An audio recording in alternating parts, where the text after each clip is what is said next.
Welcome to the call. Nice to have you here. Thanks. And Siobhan, we will, after we've done we'll do a few introductory things, including a short meditation, and then we'll have you speak first, if that's cool.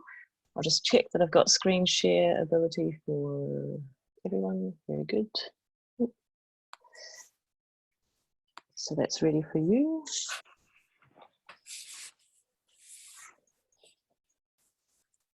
That's better.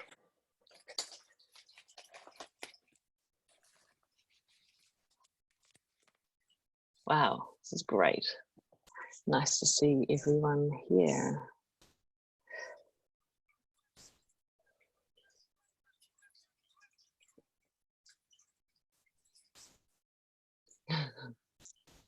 Oh, it's so nice seeing people wave to each other. Yeah, I was curious to who was going to wave back at me. Yeah. It's like a What about wave around the world.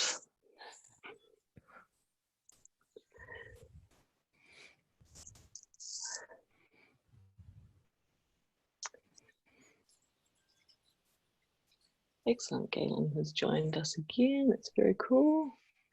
Great to see you all here at this new time that we're doing 3 hours or 4 hours earlier than previously, so that we can capture a larger portion of the world.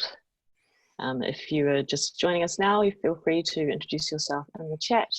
And then while the speakers are speaking, if you have questions, we'll get you to pop them in the chat, and then we'll move through that. But first, as we always start with Bloom Network calls, we will start with an acknowledgement of country and a meditation. So if you are all ready to roll, I think it's probably a good chance, a good moment for us to start. Yeah, Magenta, is that a thumbs up from you? Awesome. Okay. Okay. At the beginning of each journey that we have together, we acknowledge the traditional owners of the land on which we are calling in from. So if you know the names of the tribes of the people that have been on the land where you are in times past and present, you can say them now to yourself out loud or in your head.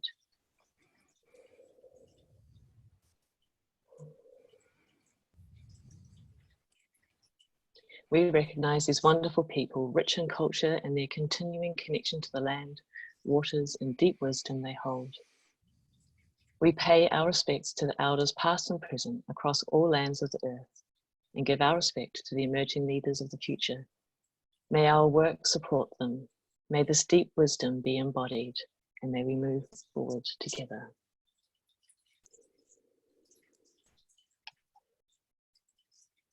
And we'll just move into a moment of meditation now. This one incorporates a little bit of Māori. For where I am living, incorporating Māori into our openings is very important in New Zealand. So close your eyes and take a few deep breaths, grounding yourself back into your seated position. Slow your breathing down.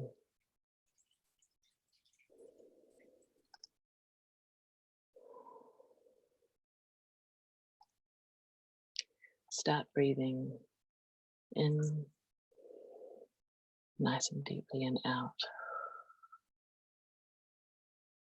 In and out. Keep breathing as I say these affirmations. Poritia mai rā, te tika he kōrero. As we move into these discussions today, may we unfold the truth of mind to speak freely. Poritia mai rā, te pono he wānanga. May our discussions be genuinely deliberated with a heart of learning from each other. Poritia mai rā, te aroha he awhina I te nākawa tangata. May our discussions be full of love and support for humanity. Kia tū, kia atua, kia marama, huie, tā kie. Let us stand unencumbered with clarity. Let us be one and united with conscious thought. Breathe these affirmations deeply and breathe them out again. Breathe them in and hold them in. And in this moment, affirm your connection to the universe and the earth. One more breath. Bring it in and affirm your connection to this call today and the choice that you made to be here. Thank you for being here in this moment, and welcome to this call.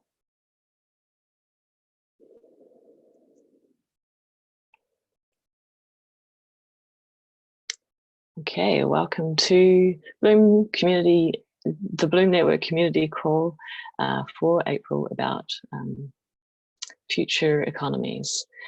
And we've got three amazing speakers with us today, and I will introduce them shortly. But before we speak into the speakers and the amazing topics that we're going to be talking about today, I'm just going to get our creative director, Magenta, to just have a quick overview of what Bloom Network is about, just for the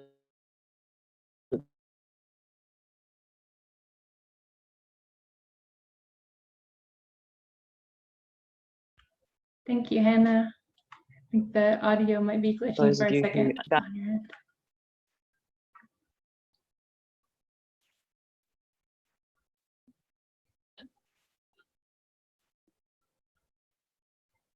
I'm going to go ahead and start with just a short intro to Bloom Network. Thanks, Hannah, for that wonderful welcome. And hi, everybody. It's really beautiful to be here with you today. Bloom Network is basically a media company that is rooted in and led by local chapters all around the world who produce events and hands-on actions related to climate change and more equitable social structures. And it's this is one of the main ways that we keep the network in contact with each other and share information and resources across different cities and regions is through these calls. We kind of rotate topics. We do about 4 or 6 of them so that we can build knowledge and relationships across those over time. And if you're interested in starting a local Bloom chapter, that's something that you can do to gather people locally, obviously virtually for now, but FYI, we kind of organize around watersheds to encourage people to care for and connect with the nature and people and non-people people around them. And that's what we are on about.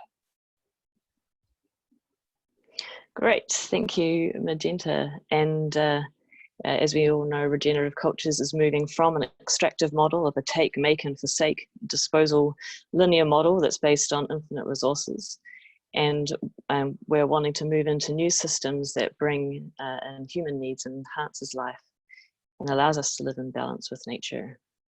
And part of what Bloom Network does is we know that this stuff is happening already. It's already there. We just need to magnify that voice louder. And so that's what these calls are about. Today is about future economies and the kind of things that we can do to help shift ourselves to future economies, a new economy that helps bring regeneration back onto the earth. So our 3 awesome speakers here today are Siobhan Evans from the New Economy Coalition. We have Nathan Schneider from what's it called? Boulder, Colorado's Media Enterprise Design Lab, and Manuel Marqueta, an amazing superstar of many, many things, who will round off our discussion today. So as we go through the discussions, if you've got questions, just pop them into the chat there. We'll have some moments in between each speaker to address some of those questions, and then at the end we'll have a much broader discussion. So Siobhan, if you are ready, you can unmute yourself and take it away. Welcome, Siobhan. Hang on, I've got a proper introduction for you. What am I doing?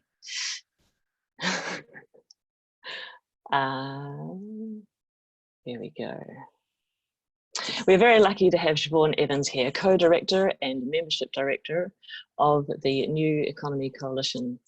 Siobhan has grassroots and deep experience in coalition building and changing systems and policies.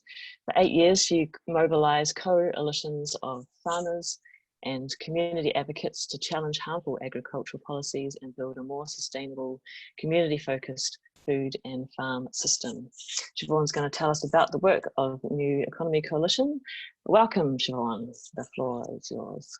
Awesome. Thank you all so much for inviting me to this conversation. Really grateful to be here and great to see so many people on this call today. I'm going to actually share my screen so folks can see a little bit more about the work of New Economy Coalition.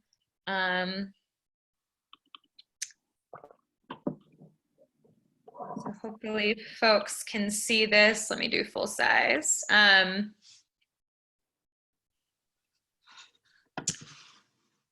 Cool. So are folks able to see it?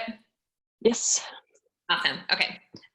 So again, I work with a group called the New Economy Coalition, and we are a coalition of about 210 organizations across mostly the US, a few in Canada, that are working together to build a new system or a new economy that puts people and planet first. So very much like what folks were talking about in the beginning of this call of moving from that extractive economy to a regenerative economy. That's much of the work of our coalition, and folks are working to build the power of that new economy together. And just a little bit about myself. So I've been with NEC since 2016, and I'm based in my hometown of Louisville, Kentucky. And we have organizations that are across the country. So we've got a number of folks that are national organizations like the US Federation of Worker Cooperatives.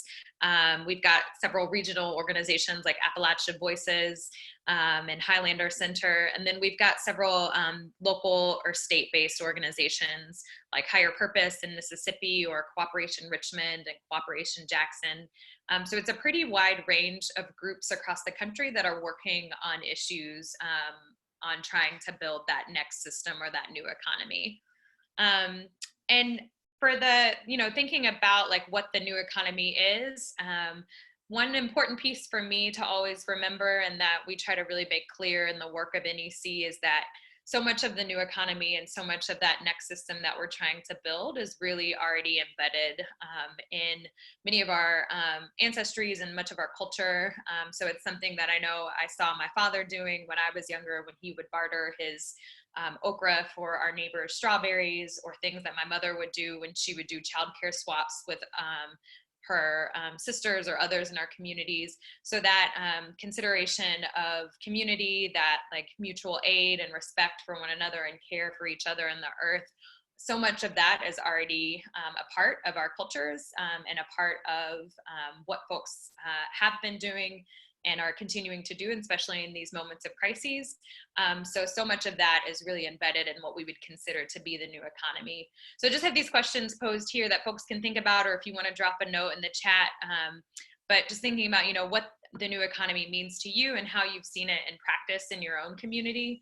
And I know, so much of what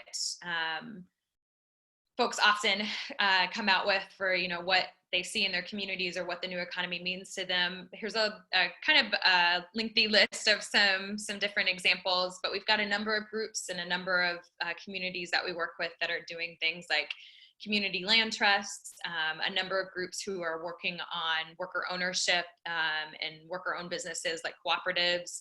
There's so many groups now in particular that are strengthening mutual aid networks in their communities. There's lots of work around time banking and folks really ensuring that time banks are a respected part of their communities. Lots of work around intentional communities and around revolving loan funds in communities, and then also on things like public banks that we've seen a number of states and cities to introduce here in the US. So there's quite a bit of work that folks are doing around the new economy, both within our coalition, but then just in general with people who are working to build that next system that really puts people and planet first. And we really envision the new economy as a future where people control their economies through deep democracy and cooperative and public ownership, and a culture of mutual aid and respect for the earth, and see so many of these pieces that are listed as really being a part of that larger vision. And then just one example I wanted to lift up quickly about some things that we've been working on recently. So NEC, as I mentioned, is a coalition of over 200 members, and we had a number of members that recently put together a policy toolkit over the past few years that really tried to build out what that next system could look like, and using policy to advance that next system. So again, understanding that so much of this practice is a large part of our communities, but that policy can also assist in some of the goals that we're trying to achieve with building a new economy. So we had a number of members that worked together to do a toolkit focused on climate justice policy, finance policy, worker ownership, and then community controlled housing. And that has built out into a policy toolkit called Pathways to a People's Economy. And it's trying to answer the question of, if we resist the current extractive economic model, what will replace it? And trying to give some of those policy pathways that we can use to help us to make or to go towards that next system. And so it's got lots of sample policies and policy asks, several one-pagers that folks can use, and then case studies that really ground it in some of the inspiring stories and efforts that folks have been doing to seed new ideas in different areas. And so that's one thing that I just wanted to uplift of folks really working together to try to both envision what that next system looks like, but then also trying to have policies in place that can help us to build it alongside of the incredible community work that folks have been doing. And this is just the front page of the website, so folks can check that out at peopleseconomy.org. And just for more information on NEC and some of the work that we're doing, you can visit neweconomy.net. It's an interesting collaboration of members within the coalition, so folks can take a look at the website and see the different members that we have within the coalition and the map of where folks are located across the country. And so that map is on the website. We also have resources from our members that's listed on the website, as well as from some of our allied organizations. And then we've got a number of different pieces that folks can dig into in our blogs and with some of our weekly newsletters that we include. So folks can feel free to take a look there, and then please be in touch with additional questions. But yeah, that's all I've got, and then I'll leave the rest for just questions that folks have. Let me try to get off of sharing my screen. Awesome, thank you, Siobhan. We've got any questions for Siobhan? We're actually doing super great for time, so we can, we've got a couple of comments in the group chat, but no actual questions. Public money, asset-based money, rather than current debt-based money. Madeline agrees, resilience is built within communities, sharing resources. Will this presentation be available later? Yes, it will be. If you signed up or registered for this through the ticketing agency that we used, you will get a link to the call afterwards. If you didn't, pop your email in the chat. We can put you on the mailing list. Michael asks, what are you experiencing as your greatest successes? That's such a hard question.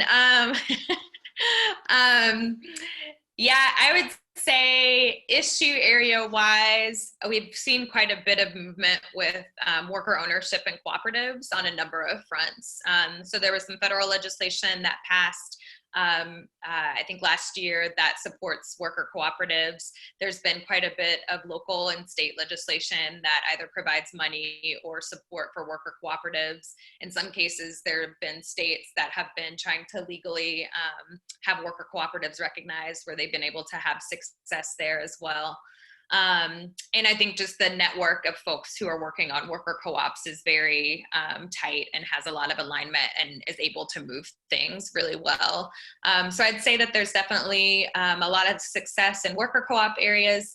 I think right now too, just in this moment of COVID-19 and so many of the issues that folks are facing with housing, and like, you know, being able to make rent payments, being able to make mortgage payments. We've seen a lot of campaign work and some early successes around trying to assist folks in this moment with like either canceling rent or canceling mortgages. So those sort of campaigns have been getting a lot of traction as well.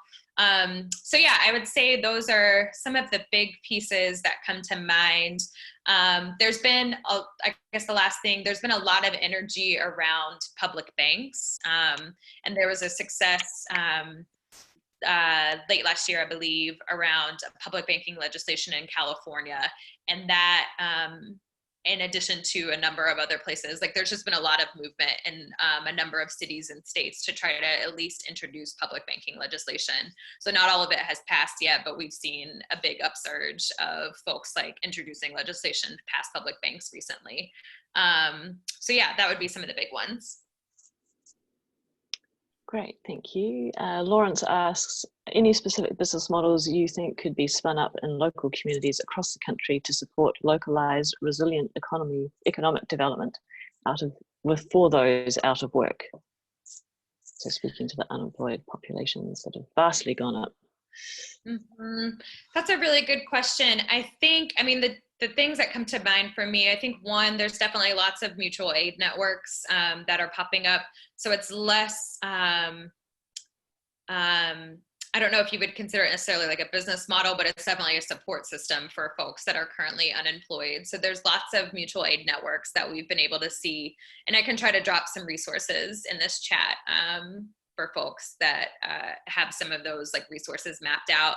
And then the other thing I would just say, I think that it's something that we are looking at and that folks can consider looking at. There are a number of businesses right now that are facing potential closure, but there's also the opportunity for those businesses to be transitioned to the workers to form a worker cooperative. So that's something that I know a lot of folks have been doing advocacy around even before this particular moment. But in general, if a business is facing closure, there's the opportunity for the workers to be able to take ownership collectively of that business and be able to carry it forward. Great. Misha, I'm going to save your question for the end because I think that's a question that will probably want answers from all of the speakers. There's a question that I like to ask all our guests, Siobhan, and that is, when you're thinking about your work, what message would you want the mainstream media to pick up and shout loud and clear to share what your work is and why it's important?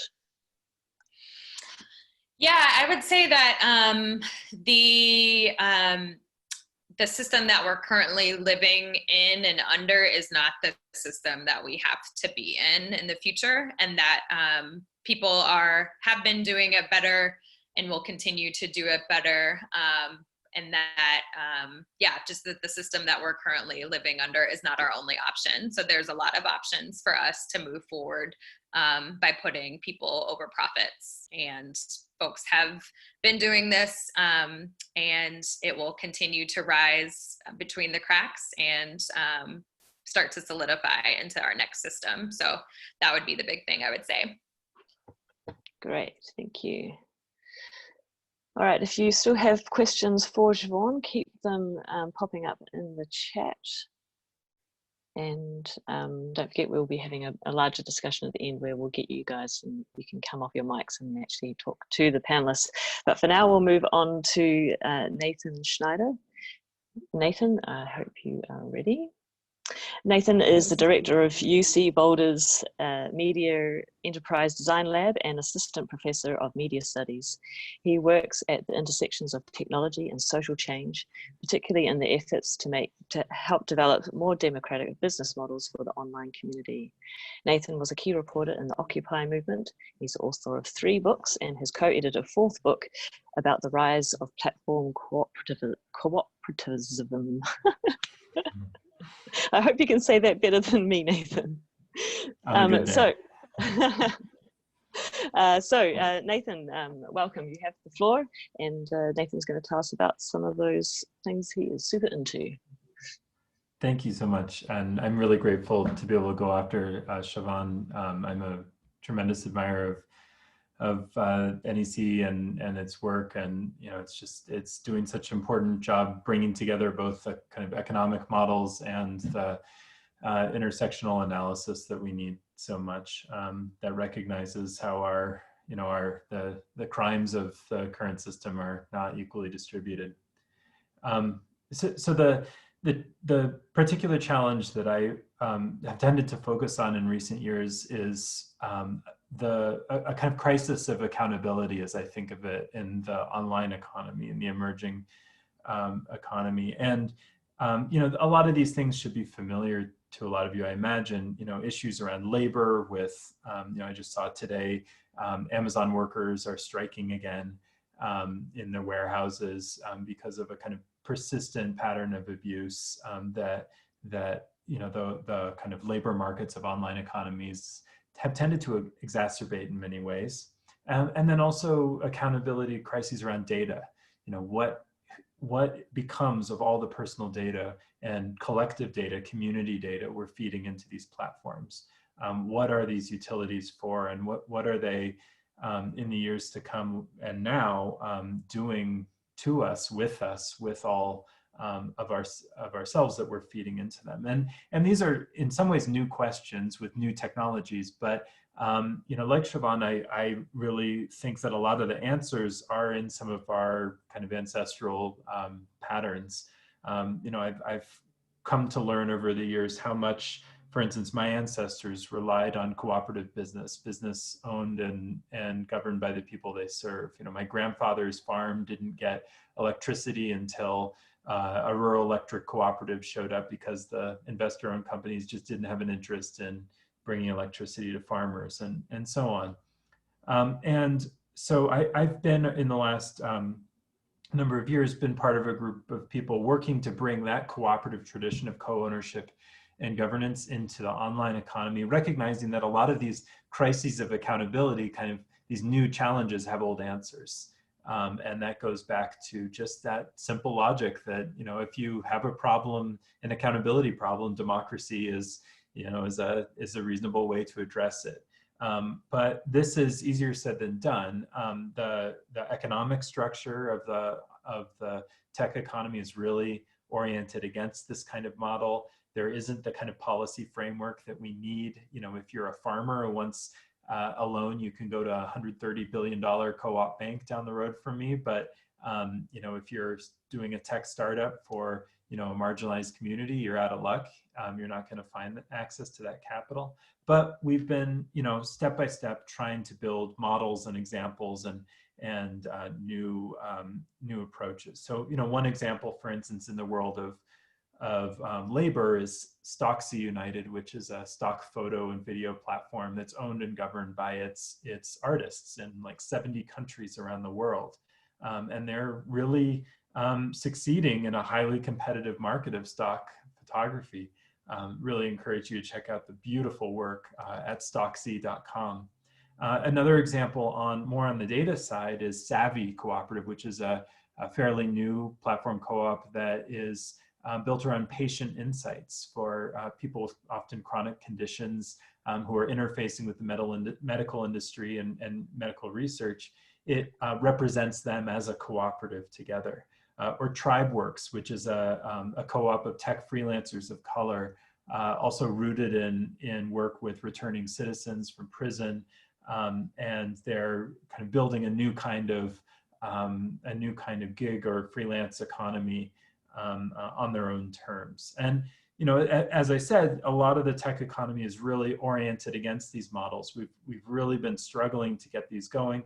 For instance, just this last week, the first platform co-op got investment from a venture capital firm, a very out there experimental one, that's Savvy, which I just mentioned, which is exciting and scary at the same time in some respects. I've also been involved in starting Start.coop, which is an accelerator aimed for building co-ops able to approach this kind of scale in the platform economy. And my screen just went out, so let me just get that back.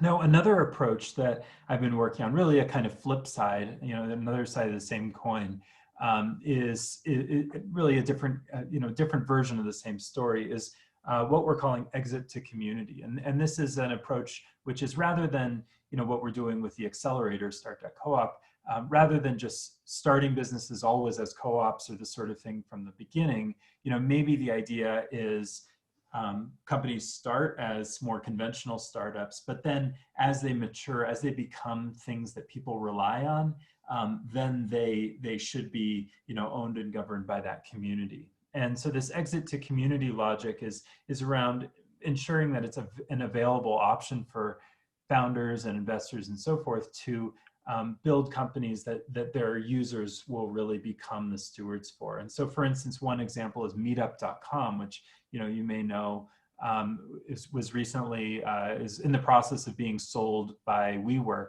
And actually, the founder of Meetup, Scott Heiferman, was working with us to try to figure out, can we turn this into a cooperative rather than just passing it on to another set of investors? So it was an example of a founder really wanting to make this work. We couldn't figure out how to do that exactly. Another example is Cook Collective, a group that is working with home cooks, building platforms for home cooks to sell directly to customers. Again, a clear kind of cooperative model maybe doesn't make sense for those home cooks to be in on it with all the risk from the beginning, but as the market grows, they should really be the stakeholders. And again, those founders really want to see that happen.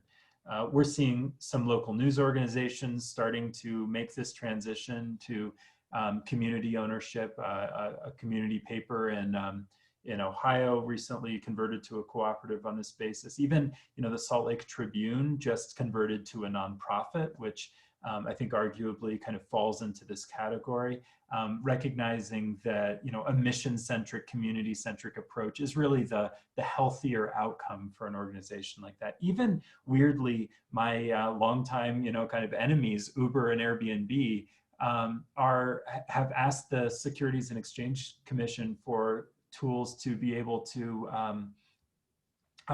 share ownership, stock equity with their loyal users. So not that this is an ideal version of this, but it's a signal that even some of these big bad companies actually see some value in this kind of approach. Most of all, what I'm interested in, though, is the kinds of startups that we don't have today that we could have if community ownership were really seen as a viable and obvious option. I work very closely with a group called Zebras Unite, which is a group of founders who, largely women and people of color, who aren't trying to build the usual like unicorn super startups. They're trying to build real community businesses that'll meet real needs. And these businesses really often don't have an economic model in the current context, but they really should. And so part of this is about enabling a kind of innovation and power that is latent in our communities, but we're not able to access. A few little, one thing I would just end with, this is a community that clearly has a kind of spiritual root to it. One thing that's been really striking to me in the history of cooperative movements is the power of religious and spiritual communities for building these kinds of models. For instance, I think of the North American credit union system, the worker cooperatives in much of Europe. In many cases, these were motivated through religious communities, and not just like in a very kind of, I don't know how to say, in a very hard entrepreneurial sense, these spiritual communities were able to imagine and achieve things that others around them were not able to access. And so I think it's really important to recognize the kind of entrepreneurial, in the best sense, power of the spiritual imagination to bring about true transformative economic alternatives. So I'm grateful for the chance to share a little bit about what we're doing. And hopefully by the end of this, I and you too will be able to pronounce platform cooperativism. I saw a joke about that in the chat, and I'll leave it at that for now. Wow. Thank you, Nathan. We've actually had a huge tragedy here in New Zealand where Bauer Media, who owns owns a number of magazines, intelligent ones, and then your kind of more Women's Weekly kind of styles, they've just folded, and like all of the people that were writing all that awesome content suddenly don't have a job. So in that kind of crisis situation, like what can happen out of that, do you think? Well, you know, right now it's hard to know what we can do. It's you know, it's just such the system that we've been living on, you know, or trying to live with, you know, is just in kind of free fall, and it's very hard. There isn't a kind of ready solution. We're just experiencing, you know, a deeper pain of the pain that we've already been living. But I think there's a moment that we are coming to where as there's a craving for building, you know, what comes after this, we're going to have an opportunity to introduce models of community-based, you know, entrepreneurship that we really need. But it's, you know, when you look at the you know, at the media landscape right now, I've done a study, for instance, of employee ownership in news, and you know, it's a checkered story. It's not like it's an obvious solution. I think for something like news and information, there has to be a society-wide commitment to say we're going to support this, even if it's not always profitable. And that's what, you know, a lot of the most important news institutions in our world, you know, were built on. And I think we need to get over this idea that there's a magic entrepreneurial solution to that problem and recognize that it's really a public good problem above all. Beautiful. Any questions for Nathan? You can pop them into the group chat. Adam says, I'm hoping the exit to community model could be applicable to non-tech businesses as well, such as many of the social enterprise projects we are working on kickstarting here on Cordes Island. That's more of a statement rather than a comment, sorry. Yeah, no, but it's a great point. You know, I've in the logic of just in the storytelling side of exit to community, it's really oriented toward the logic of tech startups, which are very focused on exit as their really mission and goal in life. Startups are not designed to exist in perpetuity. They're designed to turn into, either be acquired or turn into a whole different kind of organization, a public company. And so this logic is really oriented toward them, but it's part of a much bigger picture of conversion to different forms of community ownership that I think people are really waking up to. For instance, here in Colorado, the state where I live, we are in the process of a state level effort with the governor's support to create a real wave of employee ownership conversions in small and medium-sized businesses. And the urgency of that has only escalated with the crisis we're facing now. So this idea of a kind of conversion to community ownership, can really apply to all sorts of businesses. Though in this particular exit to community work, I've really been focused on the unique situation of the kind of tech startup approach. Wow, how is that wave across Denver going to have, or Colorado going to happen? Be covered? Are we going to be able to kind of watch that transition somehow? Well, I think in a lot of ways it's we have to figure it out ourselves, and we will absolutely amplify that when we can. But I think sometimes it's been a mistake in recent work, recent efforts around this stuff to amplify models before they're really proven.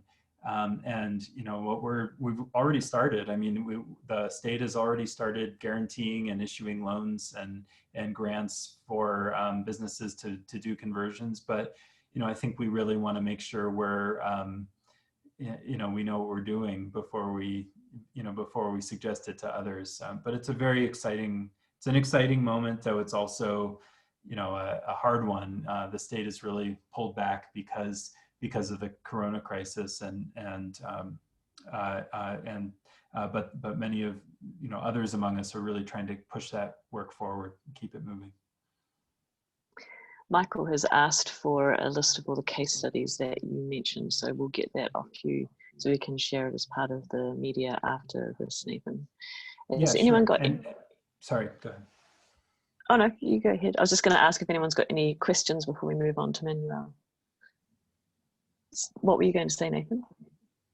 Oh, just going to mention if anybody is looking for either kind of looking to find groups involved in this work or more information, I'll post a couple links in the chat, but mainly for platform cooperativism, platform.coop is a great resource, and then also a website called the Internet of Ownership that I help run called ioo.coop. It has a directory of platform co-op related efforts around the world, as well as a library of resources.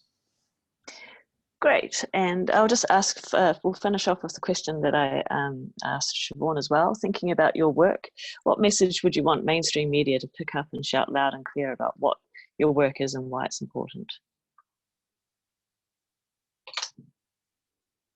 To me, this is just so it's so essential. I mean, if we claim to live in a democratic society, we should expect as a norm that the institutions we depend on are democratic in their practice and structure. The idea that we tolerate anything less is kind of baffling to me, and I hope it would be baffling to other storytellers who are broadcasting our stories. And rather than in some ways seeing these as alternatives, which is often even our frame for ourselves, to see democracy as what should be the norm, and look at capitalism as the kind of odd alternative that we've kind of dead-ended into for ourselves for the moment, but can very well get out of. I guess changing that mind space of we are no longer alternative, we shall now be mainstream is probably a good framing to have. The capitalism is the bad alternative. Awesome, thank you, Nathan, and stick around for the breakout chat at the end. Manuel, I hope your vocal cords are nice and warmed up. Our final guest today is Manuel Maqueda, who is an impact entrepreneur and transformative organizational consultant. He teaches entrepreneurship, innovation, and circular economy at the University of California, Berkeley, and other international business schools. He's also the author of a forthcoming book called The Meaning Economy. Manuel will chat with us about circular economy and the work that he has been teaching people around the world about bringing meaning into the future of economy. Manuel, take it away. Hi, thank you so much for having me here. And I want to say hi to some of my students also. So I see them online. And this is a circular economy online class at UC Berkeley in Spanish. So we have about 70 world changers from Spanish-speaking countries in class, including amazing thought leaders and people in government and other big responsibilities. So it's really great. I also wanted to mention briefly something to add to my profile. Is I've been working on a startup called Super.ngo. That stands for Single-Use Plastic Elimination or Reduction. And it's a nonprofit that helps businesses eliminate single-use plastics through footprinting technology and a tier certification. And if I am allowed to, I would like to contextualize some of the things we could be talking about here to what is happening. There is a brutal pandemic unraveling. Lots and lots and lots of people are sick. lots and lots of people are dying and have died. And a lot of people are losing their jobs, losing their livelihoods. It's a big shock, a big trauma spanning the world. So since I would like to talk a little bit about this and what it means in the transition to a new economy, or what it could mean, I wanted to invite you to maybe dedicate 10 seconds of silence and introspection to connect with those who are suffering as a result of this pandemic that is going around the world. So you can have your eyes open or close them if you wish. And just connect with your body and your breathing and the full presence of your being. And expand your mind and your heart to connect with those suffering. And connect with the parts of ourselves that are suffering as well.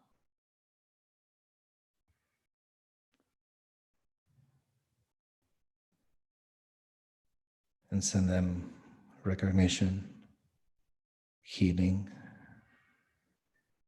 honoring, and love.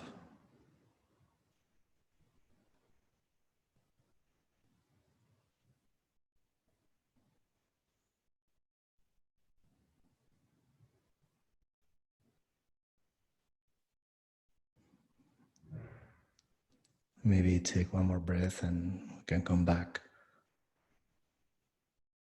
to the online experience that we're having. So yes, there is a big crisis going on in the world right now. And what is interesting is that in terms of impact and in terms of likelihood, it is a lot less significant. Pandemics are a lot less significant than climate-related events. And that's something I wanted to mention and put in perspective. The World Economic Forum does a global risk assessment every year.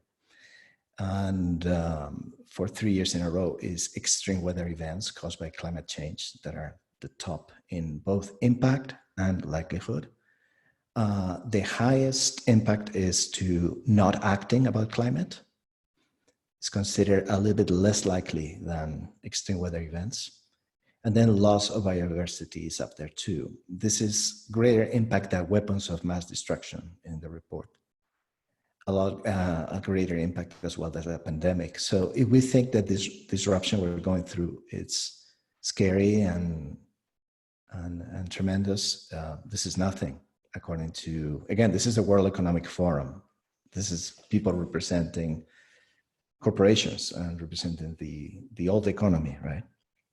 So just wanted to mention that to put some perspective on what is happening. And when things like this happen, there is always a choice. There's always, it's like a big gong, a big knocking at the door of responsibility.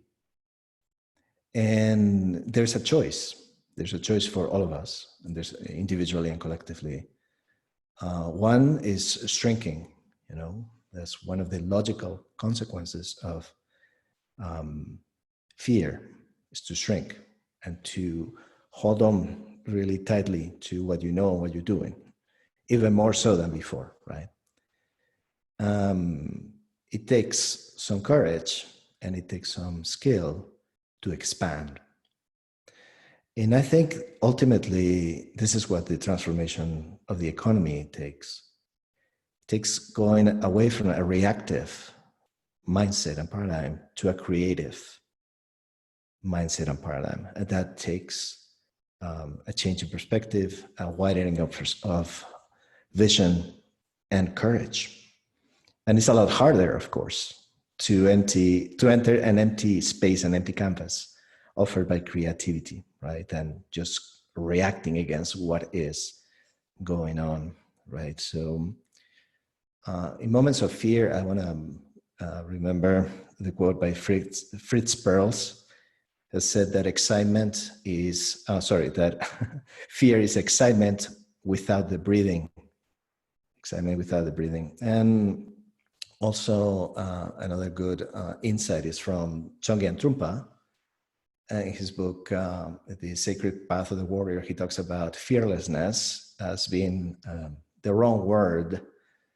Apparently in Tibetan, they have a word that means beyond fear, because fearlessness is really stupidity and lack of skill. But when you step into fear and go beyond, then you can find what happens beyond fear. And I think it's that creative paradigm.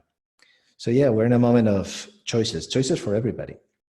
For instance, today, just a few hours ago, there's the news that the price of oil dropped completely, reached its lowest point in a lot of time.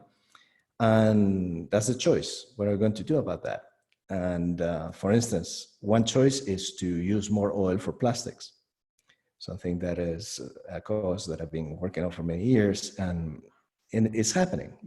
Look for things that have more value added to plastic. So there's going to be very polar tensions, and we see them at work already. So for me and my work, talking about circular economy, and for those of you who have not heard the term or are wondering what the term means of circular economy, it's really the same as, should be the same as a regenerative economy. And it's basically an economy that no longer requires extraction of resources and creation of waste to produce economic benefits to people. If you think about it, our economy is a take, make, waste economy. It absolutely requires resources, and it also requires generation of waste. So a circular economy means that you design out pollution, toxicity, and waste for the economy. You keep all of the existing materials, components, products in use at the highest value possible for the longest time possible, and you bring focus to everything that is regenerative and restorative, such as labor, such as everything that can go back safely to the biosphere to replenish ecosystems. So it's a big difference with sustainability. A lot of people have the two terms confused in the sense that sustainability is this big broad term that sometimes talks about efficiency, right? How can we be more efficient from an ecological standpoint so that we, diminish the damage we're causing and diminish the amount of energy we're needing, etc. Circular or regenerative economy is not about that. It's about effectiveness, eco-effectiveness, in which we apply a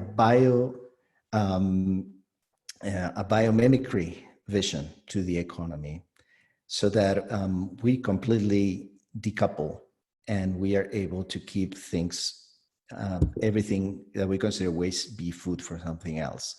So it's an economy for the next 10,000 years, really. And it requires a lot of systems thinking and thinking like an ecosystem specifically. So it's kind of what I think teaching is a very, it's a word that has a bit of hubris, something I'm learning through teaching, or more accurately through curating communities of learning, which is what I consider I do. And with that, I would like to maybe leave it here for questions, so we have time for some of you to say something.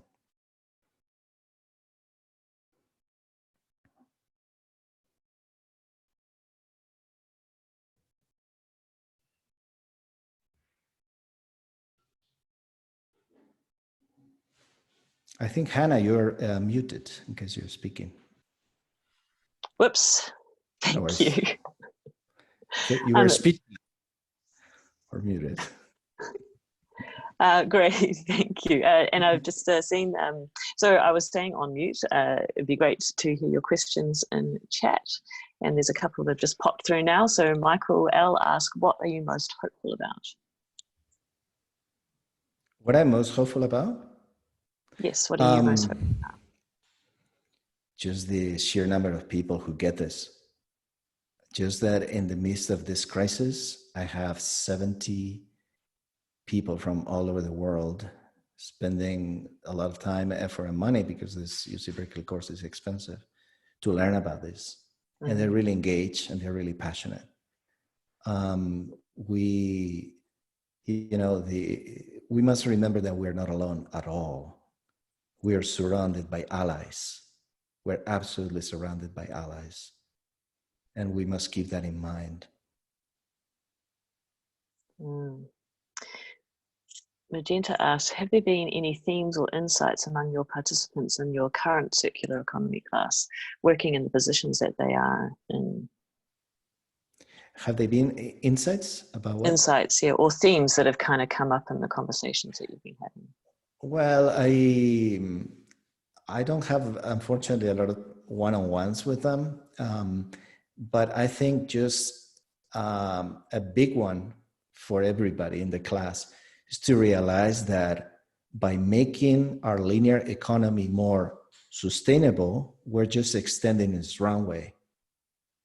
But sooner or later, an economy that is tied to resource extraction and generation of waste and toxicity, and also social injustice, sooner or later it will implode. It will rub against the natural limits of our planet. So really, the circular economy brings you that, puts that in your front of your face. It says, no, that's efficiency. We're not going for that. We're going for effectiveness. Is this going to work for 10,000 years? Yes, no? No, well, then ditch it. So this call for major innovation, creativity, and I think it's really challenging because there's a big vacuum there for a lot of people. And just holding people in the transition by saying, hey, keep doing what you're doing is important. It's not that we shouldn't care about sustainability. We should, but it's only a bridge, should be only a bridge to some deeper changes. Mm-hmm, mm-hmm. Michael asks, how can money be biomimic? Very good question. Well, was one of the big questions. Well, one of the things that in nature, things don't explode virally. Even if they do, it's a bad thing, right? We don't want money to be created out of thin air and be able to act like gasoline poured into a fire, which is what the money as debt that we have right now serves for. So how can money be biomimetic? It might be when it's a real representation of value, not a, it's tied to value, and it represents everything that comes with value, including the impact. Also, maybe circulation of goods and circulation of value should be more of a proxy for circulation of money than what it is right now. I think those are biomimetic cues of what money should look like. It shouldn't look like cancer, which is, there's a kind of a cancerous nature of, and viral in the bad way of viral. Viral has become a good term lately, right? But maybe not anymore after this pandemic. Jennifer wants you to say a little bit about the gifting economy and perhaps why it's different to circular economy. Oh yeah, well, that's different. I mean, you could do anything.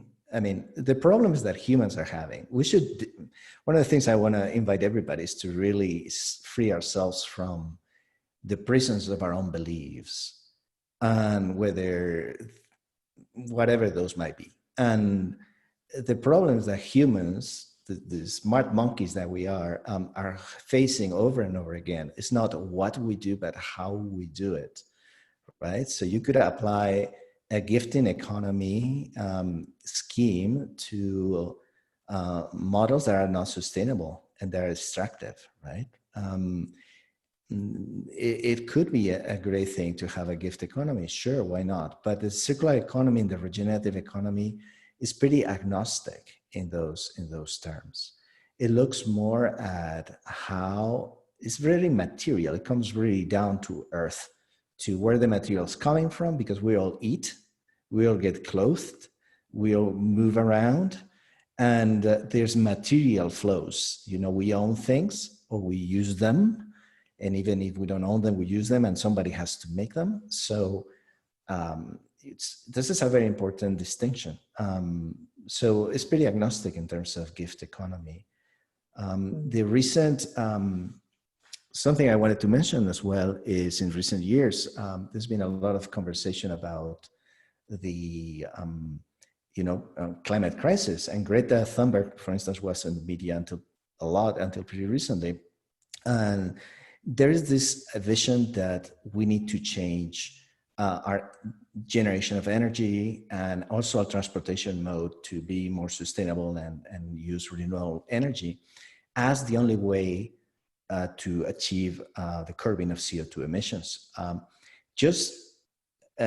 Growing food, producing clothes, and building plastics, business as usual, if we keep doing that the way we're doing it, it would overshoot by 110% our CO2 Paris Agreement limits, even if we switch somehow tomorrow all transportation to zero emissions and all energy generation to zero emissions. So the way material flows and the way things are made and the way those things circulate in the economy and the huge impact that has in our world, that's what the circular economy looks at specifically. Great, thank you, Manuel. We'll have Siobhan and Nathan, if you unmic yourselves. There's a couple of general questions here that have come through the chat as well. So Adam asks, how can we collaborate and share inspiration and knowledge and practices between local communities that are working to transform their local economies in this extreme time? So I guess thinking about the three of you, thinking about how your people that you're working with are sharing that information, it'd be really great to hear some of that, some of those stories, is how those stories are being told to each other. I can start a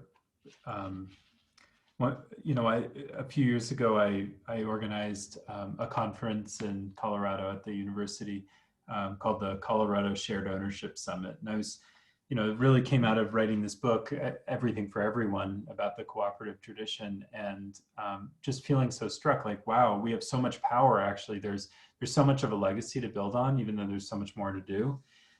The problem is just like, the massive rural electric cooperatives aren't talking to the massive credit unions, and neither is supporting the nascent but super, super important worker co-ops emerging in immigrant communities.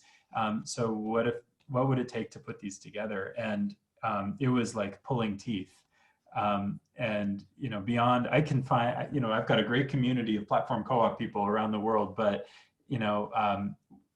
if we could access some of the reach and power of some of these legacies that we're building on, how much more could we do?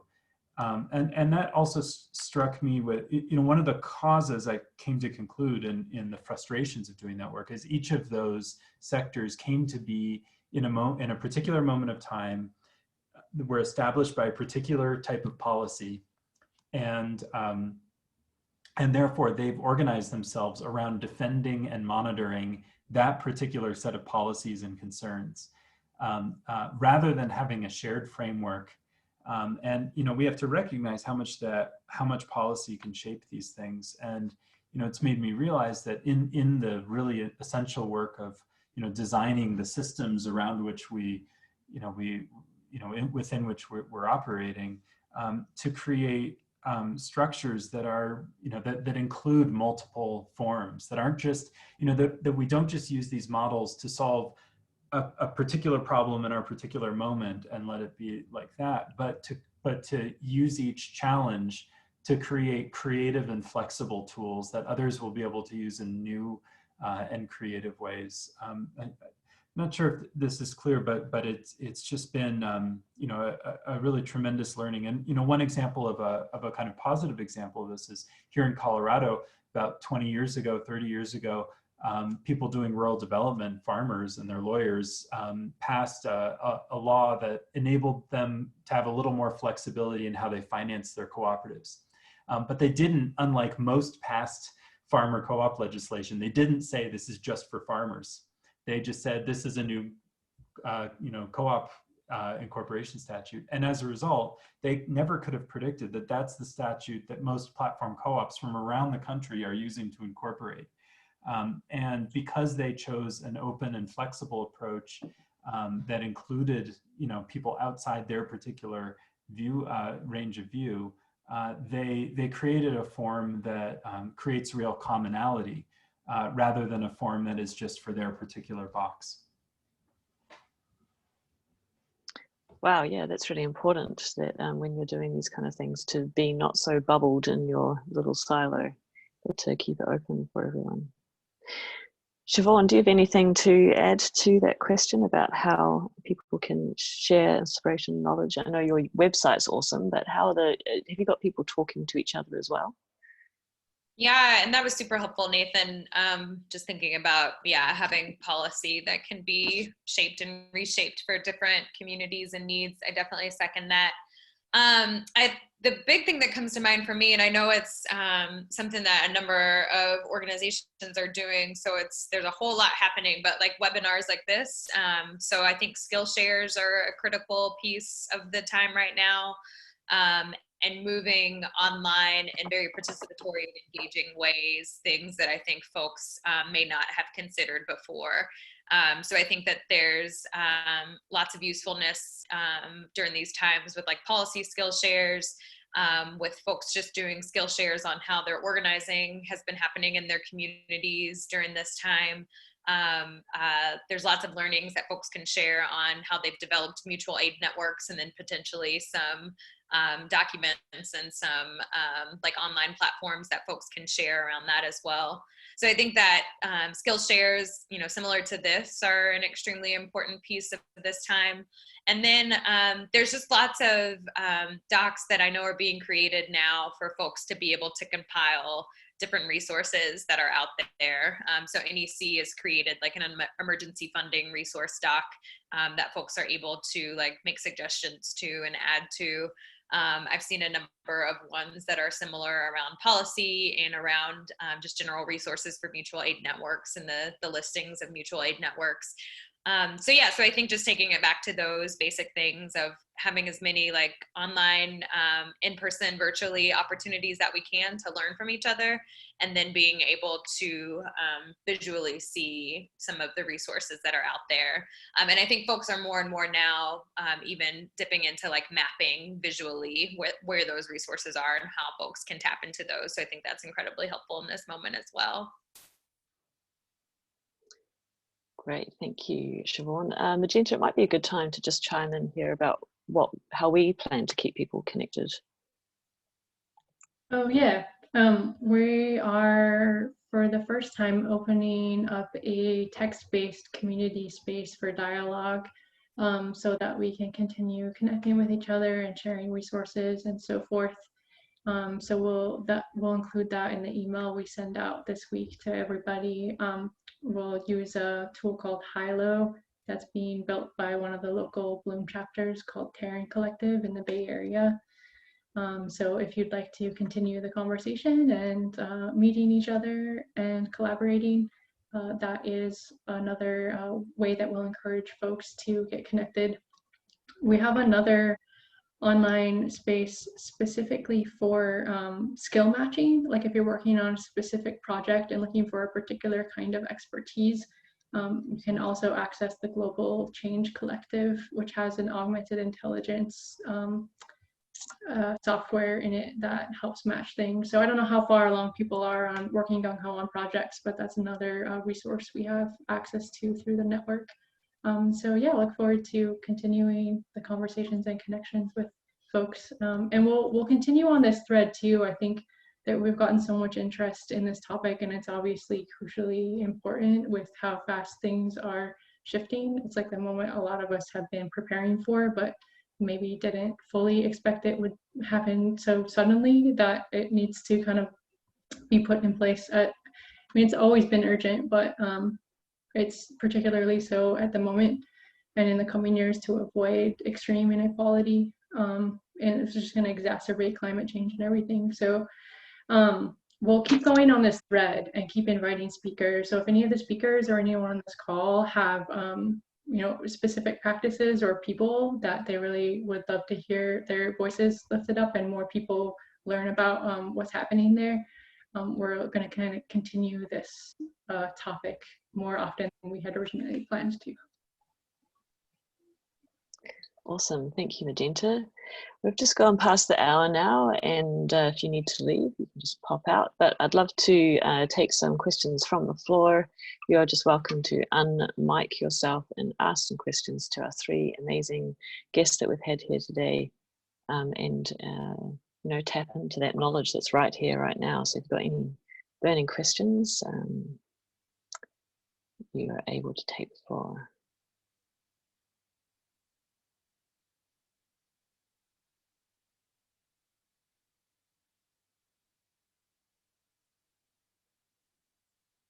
While we're waiting for some people to be brave, I'll just read some of the other general questions that came through on the chat. You can invite it to chicken in.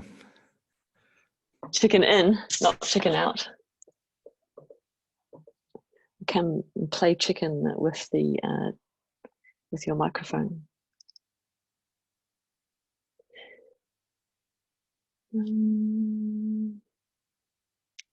I'd also be curious, I don't know how well the panelists all know each other. I'd be curious if you have any questions for each other as well.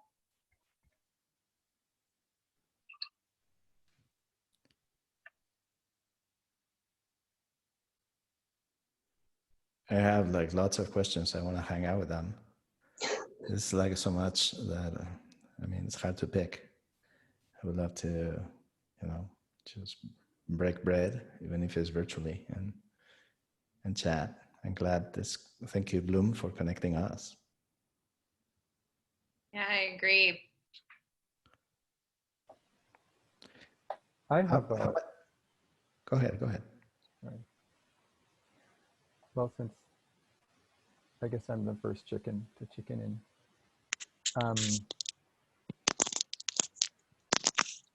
This question is a little difficult, I think, to put into maybe the frame that we're in, but it seems to me like the industrial economy that we're in is a price optimizing machine. It's very difficult to compete doing things right if you're not externalizing your costs and if you're working locally rather than using maximally financially efficient global supply chains that rely on exploitative labor and fossil fuel transport. But it seems like there is also a way that we can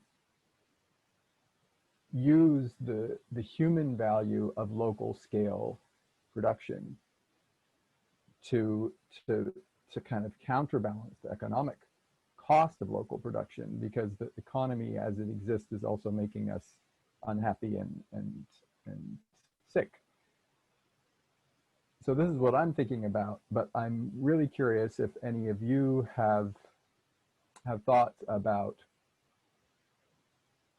how to make that connection practical. I can see ways that maybe local agriculture could be supported by the fact that some people who spend too much time at computers like me might want to just go and work growing food occasionally for modest wages, and that might be a kind of transfer of social or spiritual, if you will, benefit in exchange for economic value. But I'm very curious if this is something that you have thought of, how you see the possibility of getting around competing with the global economy for doing things right. Sorry, that was kind of a long. What an awesome question.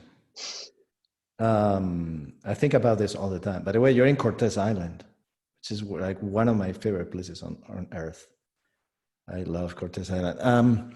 I think about this all the time. And the thing is, there's some truth to some of those premises, but there's actually a lot of things where this linear economy is cheating everybody out of money, even if we look at price. I mean, for instance, just to give a simple example, I bet everybody here in this chat owns a car. Well, or most, or many. I do. Actually, if you look at statistics, we use cars about 4% of the time. 96% of the time they're parked, right? Out of that 4%, about 2.3% is actual driving, and the rest is trying to find a parking spot or sitting in traffic jams. So for 2.3% of the time, we're using the car to go from point A to point B.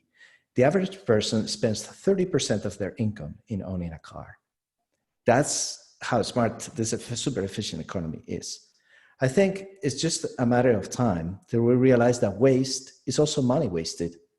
I mean, every single single-use disposable plastic thing you see out there, every piece of packaging that you have to throw away, all that is money.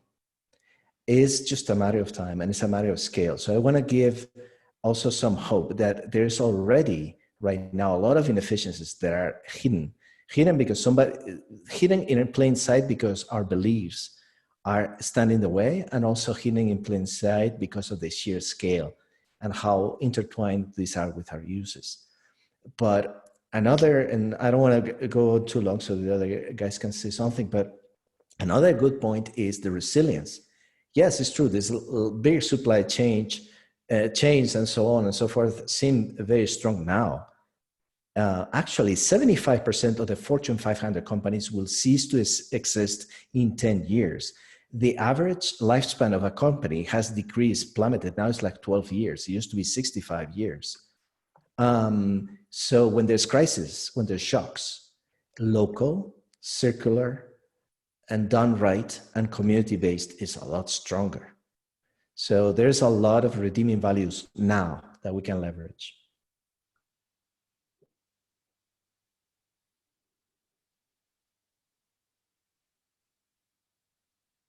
Nathan or Siobhan, do you want to answer to that question?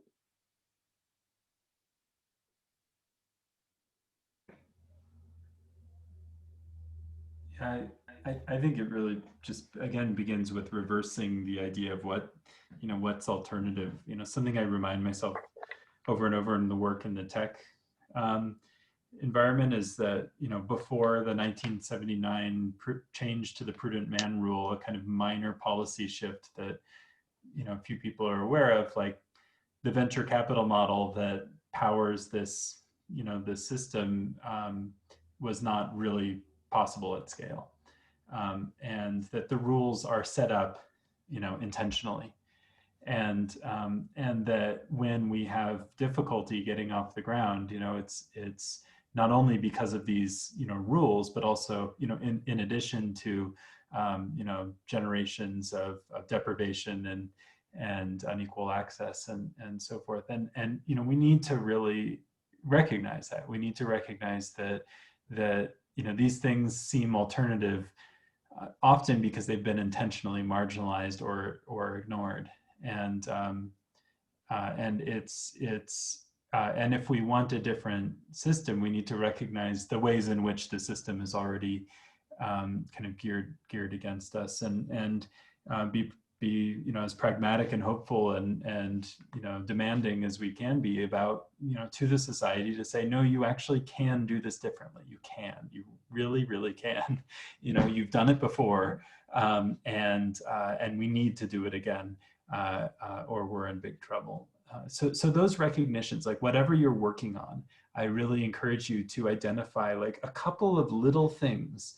Often they're little, that created the space that you're operating in, and tilted the rules against you and the people on your side, and those can help strengthen you because they help you recognize how in a sense how fragile the system is, and how intentionally it was designed, and that your intentionality and your community's intentionality has the capacity, at least in the possibility of changing that. And oh, sorry. just speaking of which, we're not speaking of that at all, but I'm sorry, I'm gonna have to go. We're doing childcare here as well as work. So I've got 2 kids waking up from naps that I need to get to. But thank you so much for the opportunity to be in this conversation. Beautiful, thank you, Nathan. And someone suggested we might have some informal green drinks at some point, so we'll definitely invite you to that. Have a great afternoon with your kids. Siobhan, do you want to add anything to that question? Down has a question as well, but I might just check that, Siobhan, you don't want to answer any, you want to contribute anything to that particular discussion point. No, I don't have anything to add. We can continue with the next one. Thank you, though. Great, thank you. Downia, if that's how you pronounce your name, do you have a question? I have a question, if you guys are ready. Oh, hang on, Jennifer, Downia, your microphone is muted. Oh, hi, my name is Dunya. So you were very close. I actually want to continue the same conversation around this idea of that Adam raised on. Now I'm looking for what I wrote about that. About getting away from competing with the global economy.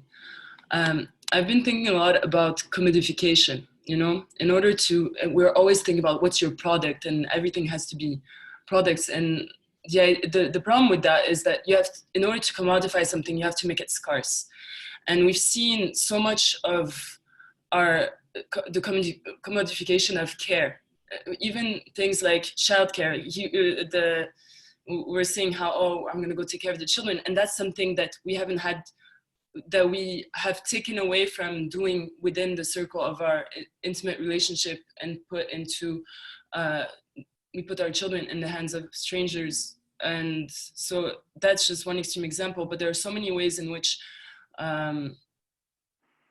part of moving away from the global economy is realizing that at the heart of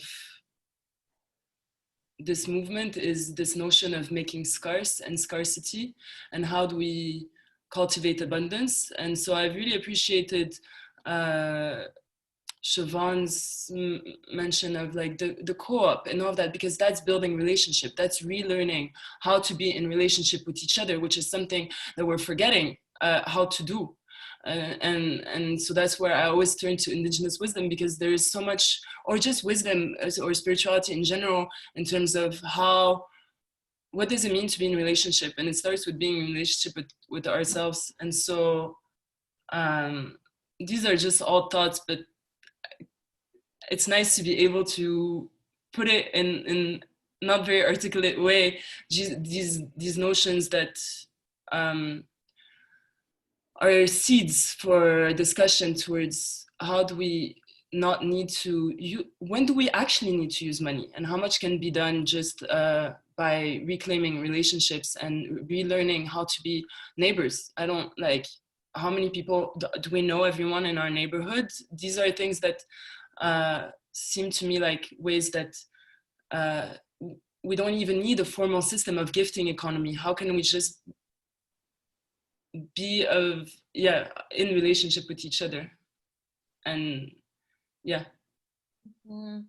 Yeah, that's very useful to hear. And some of the things that come to mind for me, so we have a number of folks that are working deeply in their communities around time banking.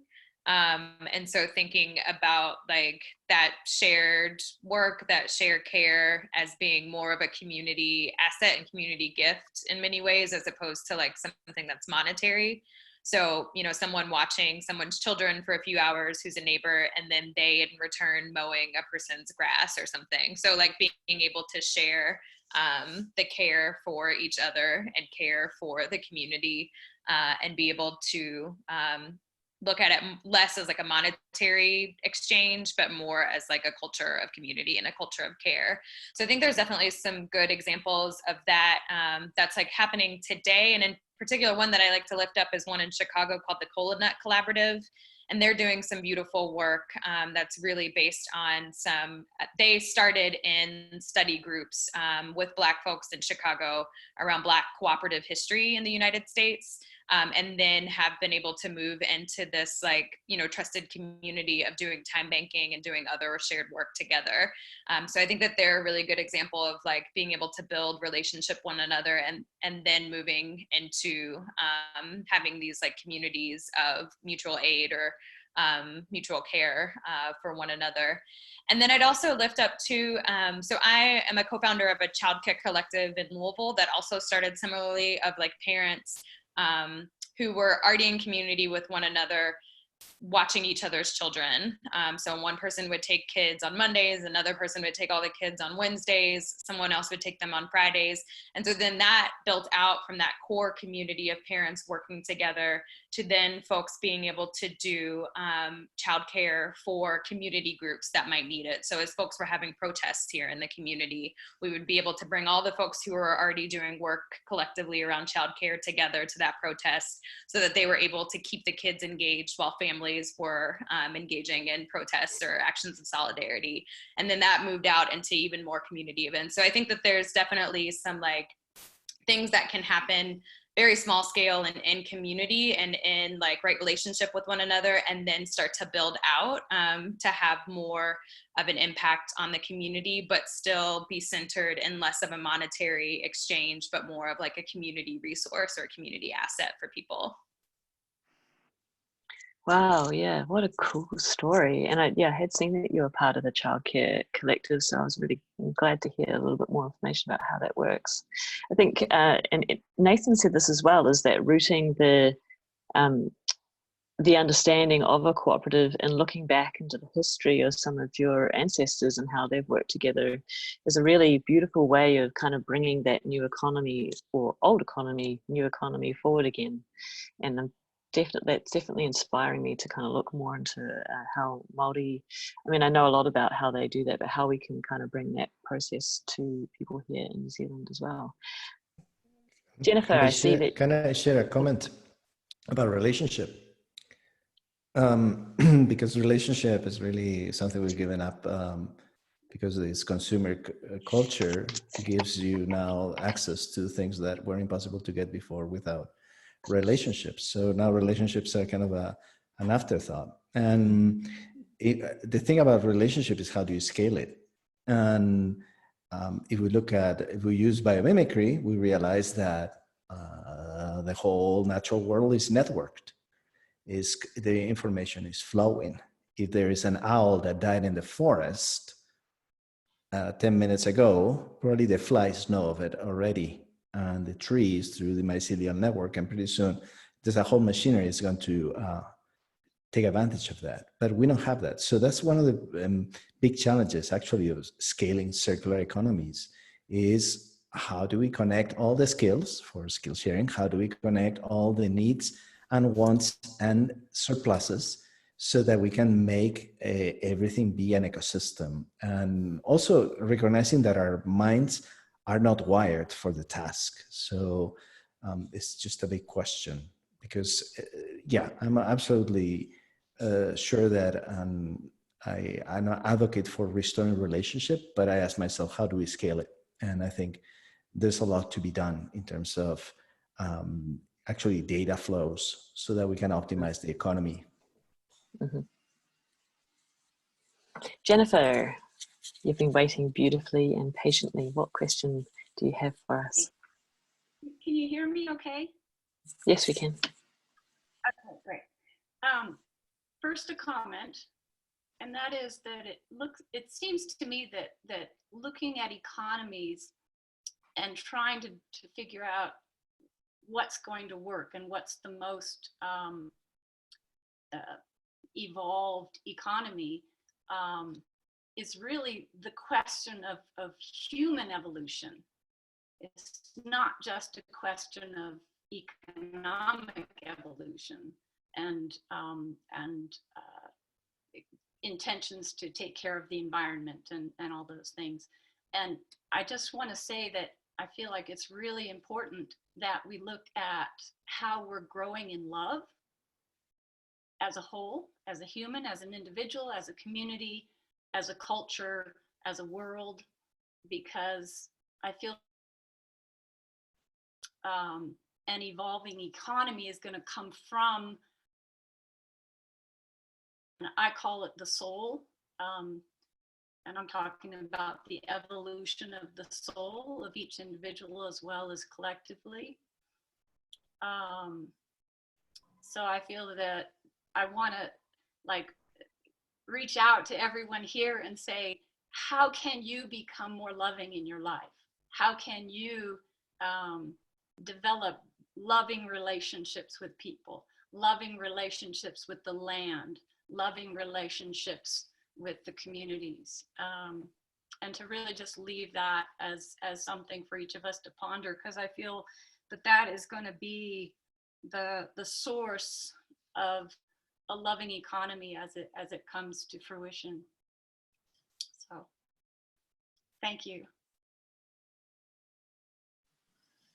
Great, thank you, Jennifer. Definitely cultivating love in our everyday life is definitely the path forward. All right, we've come to the hour and a half mark, and I'm just conscious that our beautiful guests may need to go somewhere. So perhaps this is the last chance for a last question discussion before we let them go on their day. Or if you want to hang around, you're quite welcome to as well. Hi, my name's Poyom. Can you guys hear me all right? Yes, we can. Thank you, Poyom. I have a question that keeps coming back over and over again, and then I get an answer, and then it becomes a question again. And that's kind of where do we start? Or another way to put that is, how do we prioritize this kind of work? There's so much that seems like to be done, but then then it's clear. Yeah, it all comes back to being in love with yourself and everyone else. But it's always a question that keeps coming back again and again: is how do we prioritize? I live in a rural community, and I come back to that question. We'll start where you are, but then I think, oh, there's so many issues down in the city and in the desert and where the war is, and do I split my attention, or do I just focus on where I am? That's essentially the question. Thanks. What a great question. Thank you. And I want to also acknowledge the previous question or comment about love. Yeah, love and place, and where do we start?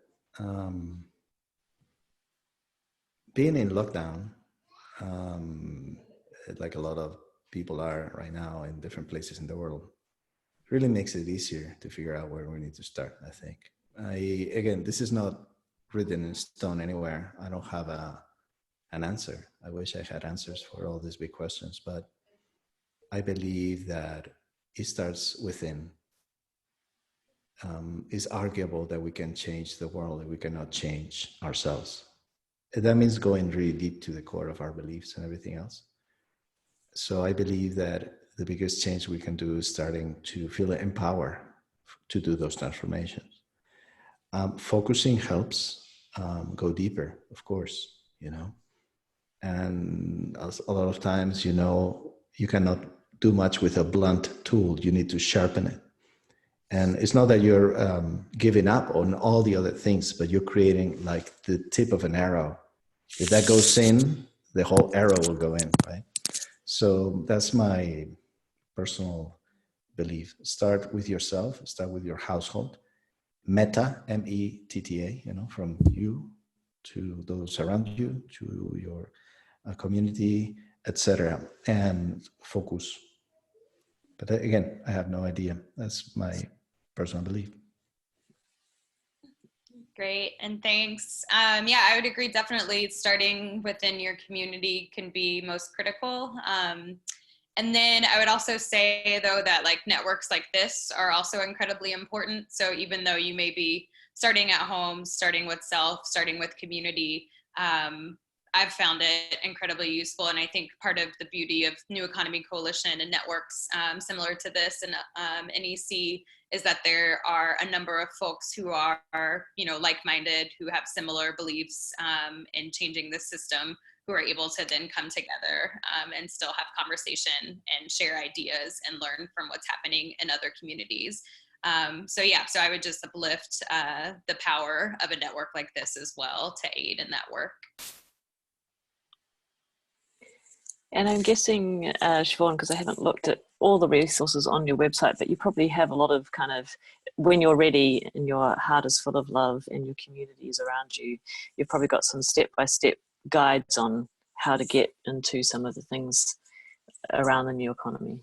Yeah, we've got a resource library that folks can go to on the website, and that's probably the most useful for like how to start a worker co-op or how to start a community land trust, or like here's some tips for starting a time bank. So folks can check that out, and there's a search bar on that. So it's got over 200 resources in it, I think, but it's you can easily search for what you're looking for. So yeah, so I would definitely suggest going there. And then we've got some useful case studies also on the Policy Toolkit website, which is peopleseconomy.org. And the group that I was talking about, Cola-Nut Collaborative in Chicago, some of their work is lifted up on that website. There's also some stuff around some of the public bank work that's been happening in California. So that I think is another useful tool for folks. Cool. Thank you, Siobhan. I'll just pop that link into the chat for people, the peopleseconomy.org. One final question. Who's going to be the last chicken of the day? Michael L., I see that hand. Hello, I'm Michael L. I'm calling from the Nacotchtank of the Piscataway tribe, which is otherwise known as Washington, D.C. And I wanted to share, thank you for the formation. I've had several light bulbs go off in this conversation that have been very, very powerful. The question I wanted to ask was one, I was not a member of this tribe, you could say, up until recently. And in a different job in a different time, I was working at a place, the World Bank, where if you spoke about environmental considerations two decades ago, the most credible way, if you were going to make it to the front office, was to talk about acres of lumber, let's say, if you were talking about a forest. There was no vocabulary for articulating the value of a forest in a way that that was other than poetry and emotion. And so those folks were listened to as tree huggers, but they didn't, their arguments didn't always make it to the front office. And it wasn't until the introduction of things like metrics of biodiversity and carbon flows that you could begin to talk about ecosystems in ways other than their economic output. Some of us would say that we have a similar kind of blind spot around human ecosystems these days in how do we track and measure the diffusion of love, the diffusion of goodwill, trust, things of this sort, that and translate those into the basis of engineered designs that are done by large-scale initiatives. Are there sources of evidence that you would say, look at this, look at that, these ways of measuring, so that somebody who's engineering transformation could say, oh, I see what they're talking about, and not just the poetry, but the plumbing, the actual plumbing. I hope that question makes sense. Are you asking, so just to make sure I understand, like for data, like research, those sorts of tools that folks can use to help them make the case? Correct. New types of data that make the case for circular economy. I'll say, I mean, just focusing primarily on worker co-op sector, there's definitely lots of information out there about that.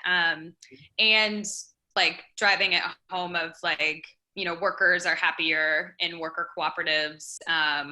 like things are more, yeah, I think there's some good data there about like the happiness of workers and like the ability to have like better quote unquote production in worker cooperatives because it is a better environment for the workers.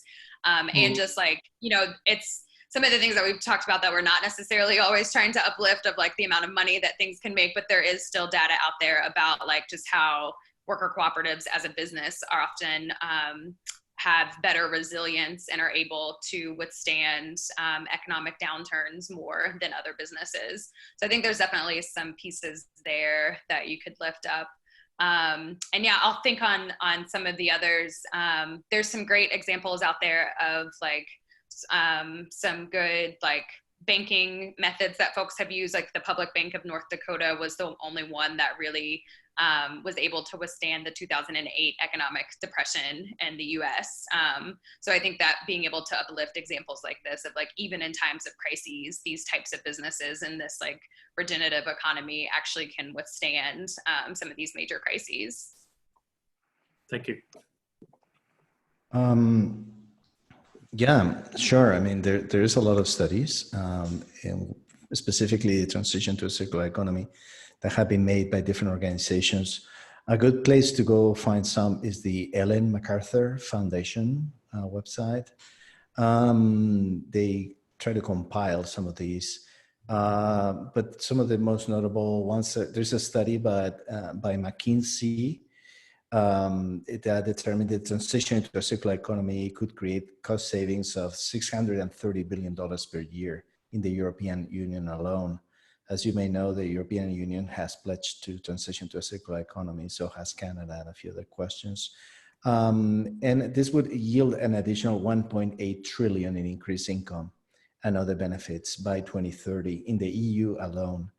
There is another study by Accenture estimating that the transition to a circular economy could generate a global GDP growth of 4.5 trillion by 2030. And again, this is kind of language that would serve you talk to people like in the World Bank. The job creation wise and social justice wise, there's good statistics as well. The Club of Rome, for instance, foresees a potential creation of 100,000 new jobs in Sweden, 200,000 in the Netherlands, 500,000 in France, and similar amount in Spain by 2030, just by the circular economy. Because the moment you trying to keep things in use locally, you cannot outsource those jobs. You know, everything that is recycling, that is repairing, that is reusing, that is remanufacturing has to be done locally and is labor intensive. Then there's additional data and studies on security and resilience. How much less fragile would different industries be? What is the risk right now and the expected increase in price of raw materials, for instance? Then there's the whole area of human systems study that looks at CO2 and greenhouse gas emissions, and could talk about a forest as this carbon sequestration machine that it is, plus the value that it has for future generations and the wood and everything you could do with it. So yeah, there's ample scientific and non-poetic evidence and studies. And this is why the circular economy, no, I totally understand. I mean, I'm a tree hugger, okay? I'm a tree hugger and I'm always this close from the poetry, but I do this dance. So, and more people are learning to do this dance. So we can get momentum behind our tree hugging. Tree hugging is also very good for the soul. Sorry. It's so much fun. Come on. If you haven't done it, do it today. I mean, if you're listening to this and you haven't actually done it, go find a tree and hug it today.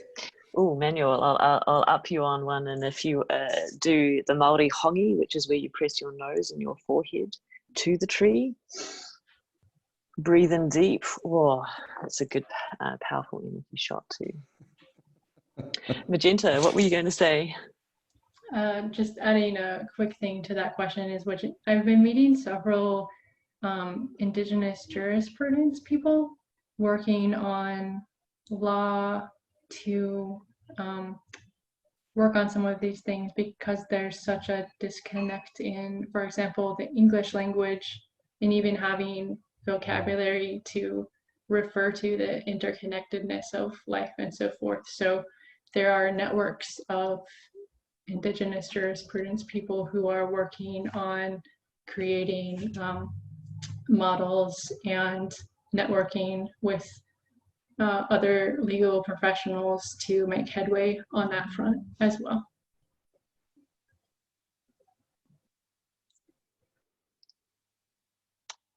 Great. Magenta, so you've got any final thoughts before we close the call today? Oh, just thank you, everyone. I was trying not to bawl a few times during this, just I'm so grateful for the community space to talk like this and the leadership that everyone brought forth in community. I'm really look forward to continuing. Awesome.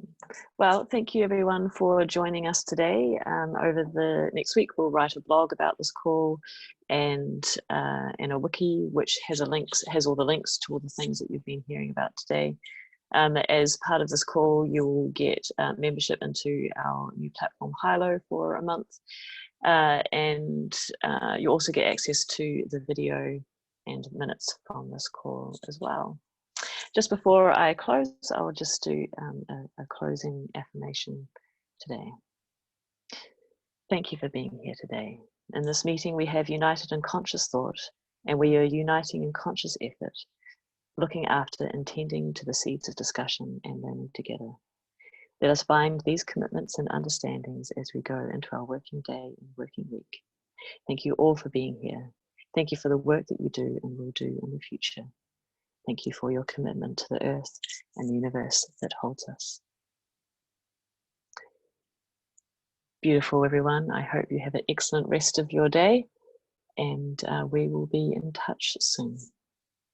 Bye for now. Thank you. Thank you, and thank you, Manuel. Thank you, everyone.